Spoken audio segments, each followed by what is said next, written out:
Depuis tout petit j'ai les mêmes têtes dans mon cercle d'amis.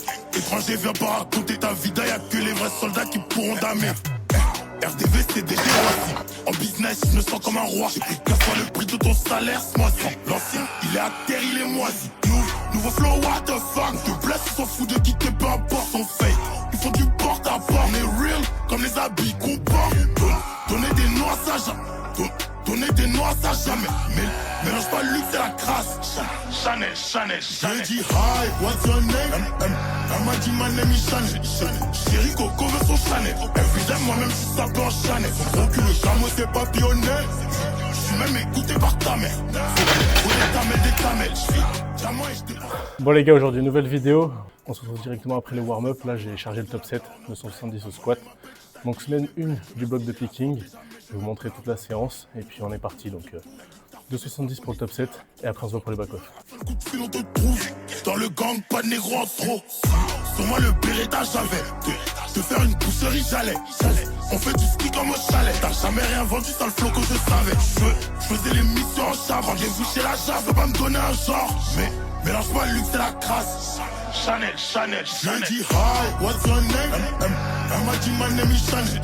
Chérie Coco veut son Chanel. Everyday moi-même si ça peut en Chanel. Son gros cul le chameau c'est papillonné. J'suis même écouté par ta mère. Faut des tamels. J'suis diamant et j'te pense à Chanel. What's your name? Elle m'a dit my name is Chanel. Chérie Coco veut son Chanel. Everyday moi-même si ça peut en Chanel. Chameau c'est papillonné. J'suis même écouté par ta mère. Diamant et j'te pense à Chanel.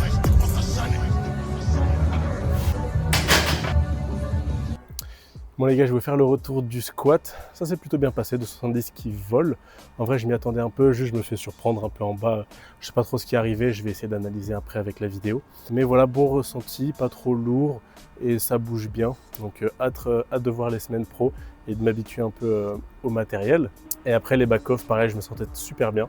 Donc on commence parfaitement le bloc, ça fait plaisir. Parce que j'avais des bonnes sensations au niveau des jambes. D'habitude, j'ai full courbature au niveau des quadriceps. Et là, en fait, mon coach, il m'a mis lundi un truc qu'il appelle un centurion. Genre, j'avais du leg extension, je devais faire 100 reps. C'est comme un AMRAP, mais sur 100 reps très léger. Et du coup, toute la semaine, j'avais des courbatures horribles. Mais du coup, au final, j'arrive samedi et je suis beaucoup plus frais.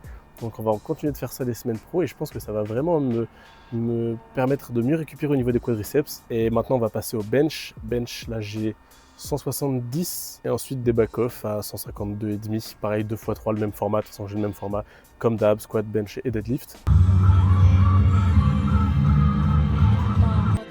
Parfois, la vie est incompréhensible, les buts faibles sont très possibles. Y'a pas de renseigner, c'est sombre. Dis-moi, à quoi ça sert que je te raconte? Beaucoup parler, c'est pour les cons. C'est la guerre tous les jours, je suis au fond.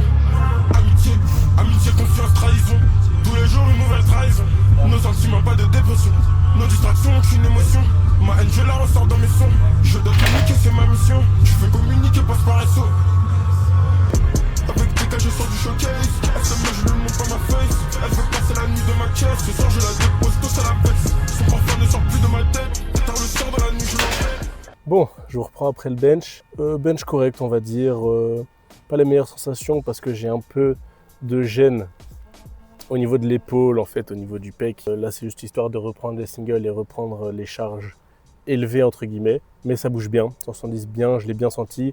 Un peu de mal à stabiliser la barre parce qu'il y a un peu plus de roulis que sur la barre Rogue que j'ai l'habitude d'utiliser. Mais en vrai, juste j'ai besoin d'y penser et ça va mieux.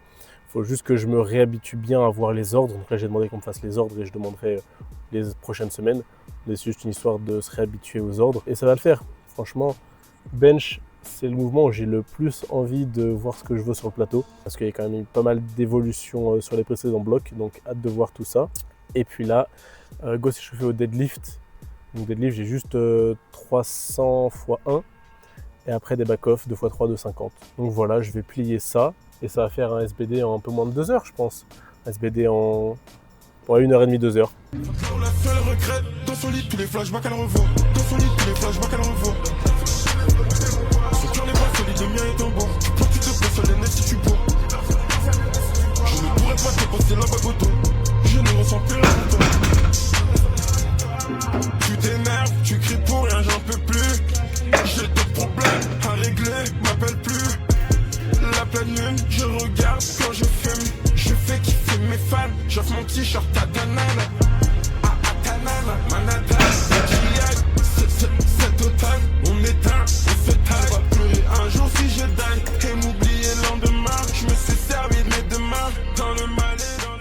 Bon, je vous reprends maintenant pour faire le récap après le SBD. Je vais essayer de vous caler là. Je pense qu'on est plutôt pas mal. Donc, avec le repas post-SBD, les lasagnes de la mama. Je me suis pris un Dr Pepper. Pour revenir, deadlift plutôt bien passé. 300 correct. Un peu de fatigue lombaire comme au squat. Du coup, ça fait que je suis un peu plus lent au démarrage. Mais au final, bonne vélocité. Et en fait, si je compare, je fais un retour général sur la séance. Il y a un peu de fatigue, que ce soit quadriceps ou lombaire, mais c'est des choses qui vont s'en aller avec le temps. Là, le plus important, c'est que là, on se crée de l'élan sur le bloc. Donc ça va aller petit à petit de mieux en mieux au fur et à mesure du bloc. La simple chose, c'est de prendre du recul et regarder. Par rapport à la semaine dernière au deload, on est mieux. Meilleure vélocité, meilleure vitesse, meilleure technique, squat, bench et deadlift. Donc là-dessus, c'est parfait. Sur le deadlift, là, même j'étais mieux préparé. La barre, elle a décollé, pas comme à 2,80 la semaine dernière, où la barre restait clouée au sol. Donc voilà, que du positif. 740 validé plutôt tranquillement. Donc week 1 done, fini, plus que 3 semaines et le taper et la compète. Donc là en plus, hier, on a eu les dates des championnats de France, enfin les dates officielles avec le planning. Donc moi je passerai le samedi 16 à 17h, pesé à 15h. Je n'ai jamais passé à une compétition aussi tard. Je ne sais pas du tout à quoi m'attendre. Moi, pour moi ça a l'air super tard parce qu'en fait je me dis, peut-être tu te lèves le matin, tu dois attendre jusqu'à 15h avant le début de la pesée et 17h avant le début de la compétition. Genre c'est super long, tu fais quoi de ta journée? Bon, si tu as besoin de cut, au moins tu as le temps pour cut, mais bon... Je sais pas, moi je me dis la journée va être longue. Vaut mieux passer le soir que le matin, je pense.